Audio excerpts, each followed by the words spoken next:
Hello Internet, I am the hero of Julios once again with another One Piece chapter summary. Before we get into this week's chapter, I just want to say, it's Halloween! And while I originally decided that I was just going to decorate my backdrop for, once a year, kind of like change things up, I decided to add some Halloween decorations. I'm more of a Christmas guy personally, but I figured it would be nice, so I've got, these little Digimon cards of Wergarurumon and Pumpkinmon. We got Gecko Moria here in the corner. Monster Manual just started last Friday with Hogback. We're going to be getting into Absalom this week, so stay tuned for that. And I guess spoilers if you didn't want to know. We got Don't Starve characters over here. We got Wilson and Willow. We got my little Boo Light, and he even does light up, which is cool. And then changed the background on my computer. Goblin decided to dress up. So if any of you are fans of Joe Cat, that's what I got over there. And I believe that's everything I've changed. So, yeah. But that's not what you're here for. You're here for this week's chapter summary, which is chapter 1027, Danger Beyond Imagining. And the art this week is actually a requested art of Gold Roger. He's running away from a lion he did a doodle on, and I don't know, it's kind of cool just to see him, see Oda drawing pictures of Roger doing things, because, I don't know, just haven't really seen I haven't seen a lot of cover art featuring Roger, really. But enough about that.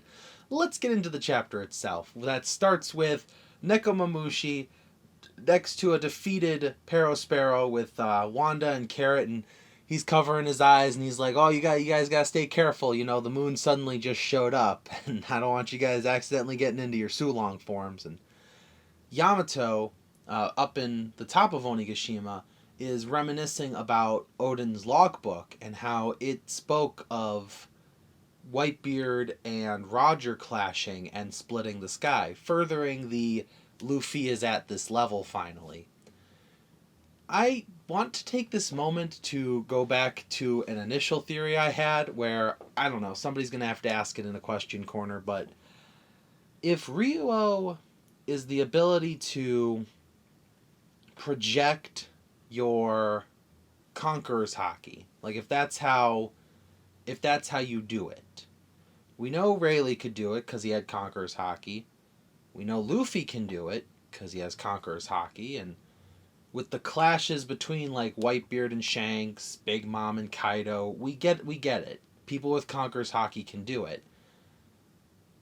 But old man Hirogoro the Flower, taught Luffy how to do it. Does this mean Hyogoro has Conqueror's Haki? I know it's not like a event-changing, revelation, because, it's not like old men can't have it. We saw Don Chinjiao has it, and he was, while not a throwaway character, he was indeed a character who, didn't get a lot of screen time, sort of just showed up for a history lesson and helped with Sai's character development. So it's not unprecedented for a minor character to have Conqueror's Haki, but it is incredibly rare. Typically, characters with Conqueror's Haki show up very prominently in the story, from the Four Emperors to a Warlord of the Sea.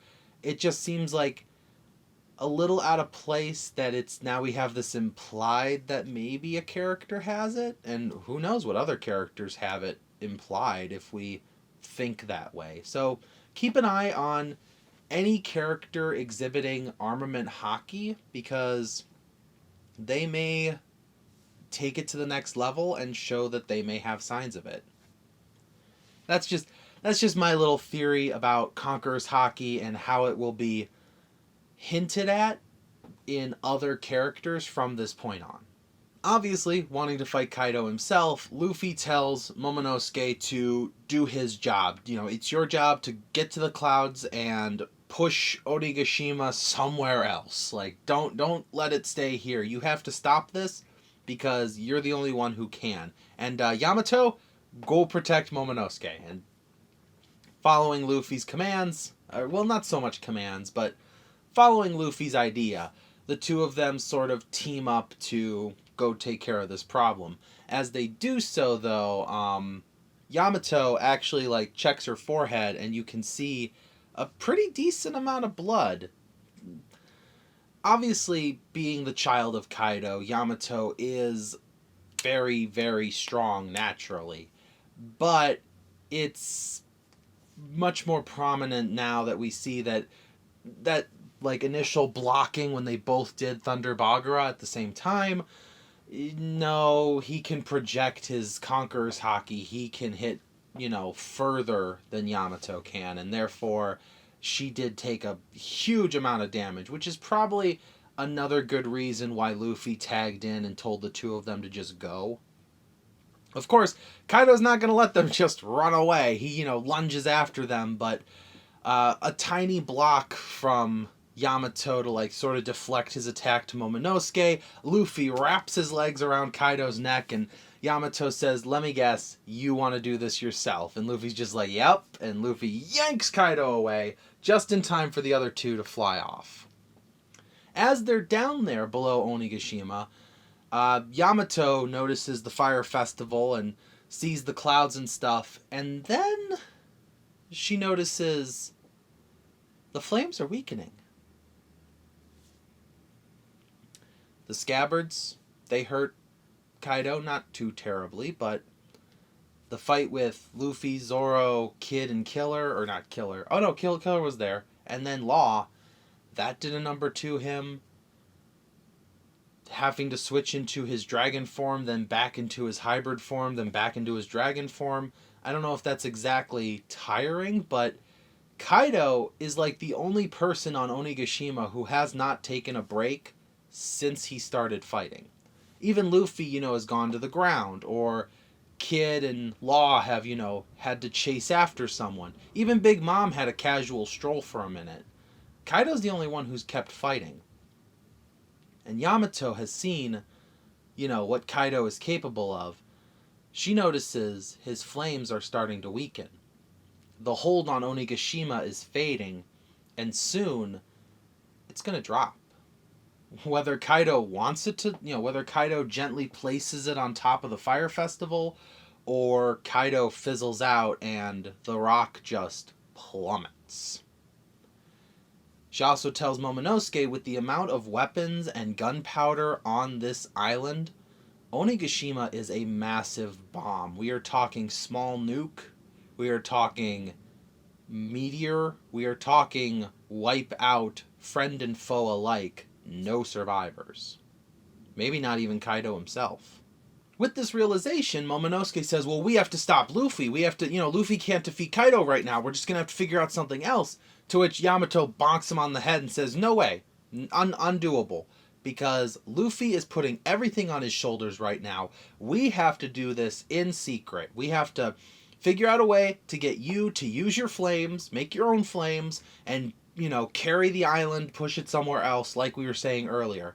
And to which Momonosuke says, this is the danger here is unimaginable, hence the title of the chapter. And I don't want to say I've read One Piece long enough to know what's happening, but I've read One Piece long enough to see the similarities between this and many other arcs where big, terrible thing is going to happen, and we only have X amount of time to stop it.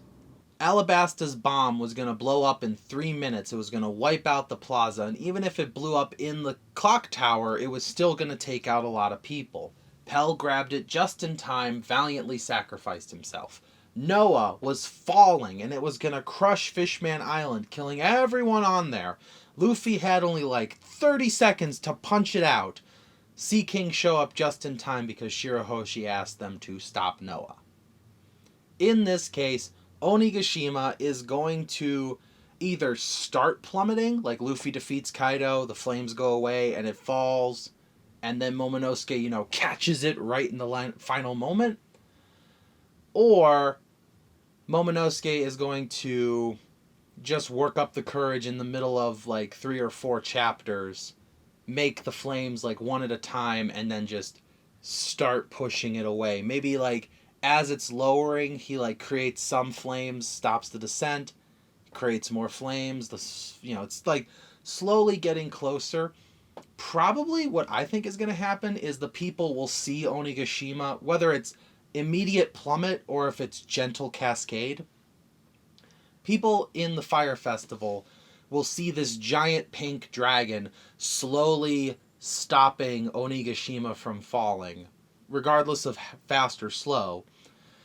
Then when he lands, people will be like, oh my gosh, this pink dragon saved the day, and he'll turn into Momonosuke's human form, and when they see that, they'll see Odin because he looks just like his father, which is why Shinobu cried, and they'll be like, oh my gosh, Odin came back to save us.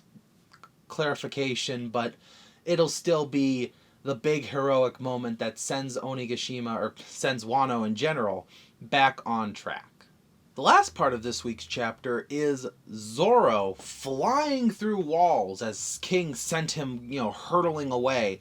Frankie actually ends up catching him and is like, whoa, guy's doing a number on you. And Zoro's like, yeah, of course he is. He's Kaido's number 2, so if I can hurt Kaido, this guy's like the number 2 slot that I gotta go with right now. And King, we actually see his hybrid form, and just like Jack, just like Black Maria, it seems to be a little different than what you normally expect from a hybrid form.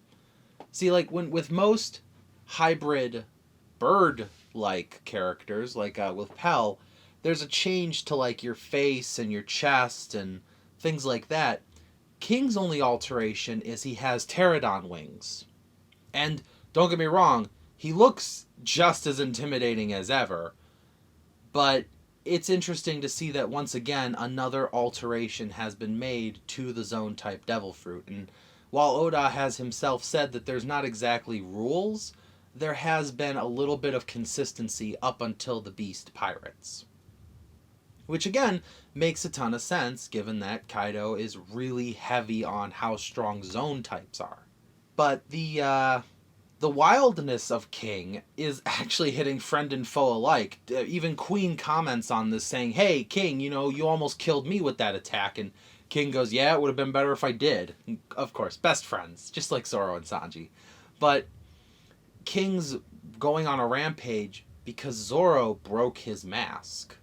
We see at the end of the chapter, there's an exposed amount, and I'll get to that later, but King does not let up. Like, Frankie, flees from the fight because Zoro says, go on, I've got this. Frankie goes to bring his energy elsewhere. And King just tries to throw Zoro off the map. Like, he just rams Zoro out the wall and just throws him into the ocean. Zoro takes his swords and does, like, an impact throw to, like, launch himself back onto the island. Tells King, hey, if you're gonna kill me, at least, do it with a sword, show some respect. And King turns to him, wild eyes and a broken mask, and says, you should do the same. Show some respect. King has hair. That's really the only thing. I know I was building it up to be something big, but King has hair. And King has obviously normal looking skin. Up until this point, everything about King has been covered. We've never seen his skin color, we've never seen his hair, we've never seen his...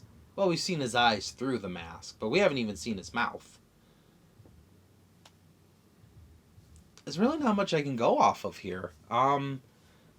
He's got wings, he's a Lunarian, we know that, and much like the other moon-residing races who moved down to the Blue Sea, I don't know. King's adapted to aerial environments?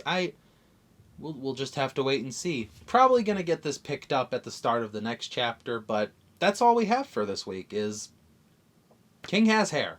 That's all I got. Thank you for watching as always, and I will see you in the next video. This is the Hero of Julios, Xing out.